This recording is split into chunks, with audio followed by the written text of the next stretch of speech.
এখন কি করবা? কয়টা বাজে তখন? তখন 7টা 7:30টার মতো ওই বাজে। ফ্রেন্ডের নাম কি? ওই ফ্রেন্ডের নাম হলো ওকে। হ্যাঁ।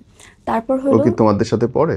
না না আমার থেকে সিনিয়র, ও আচ্ছা। গাজীপুর থাকে। ওকে। হ্যাঁ, পরে আসছে, আসার পরে গাজীপুর টু বাইপাইল তো অনেক দূর। হ্যাঁ ও আসছে আর কি, হ্যাঁ। মানে ওখান থেকে শুনেই আসছে, কারণ রাত্রেবেলা শুনতে পারছেন বাসা থেকে বের হয়েছে। হুম।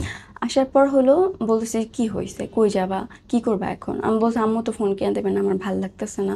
আর বলছে ঘুরতে যাই, আমি বলছি কই যাবা? তো আমার একটা আপুর বাসা আসছে, ওখানে যাইতে পারো। আমি বলছি না, মানুষের বাসায় যাবো না। আর বলছে কক্সবাজার যাবা, ওখানে দূর আছে, তোমার ওখানে গেলে মন ভালো হয়ে যাবে। হুম।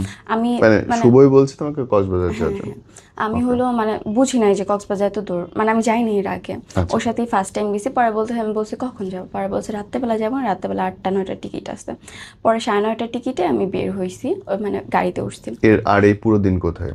সারাদিনের কি মানে ওর একটা ফ্রেন্ডের বাসায় গেছিলাম, ওইখানে ওরা হলো আর কি সব জোগাড় মানে করছে, করার পর হলো মানে আসছে রাত্রেবেলা।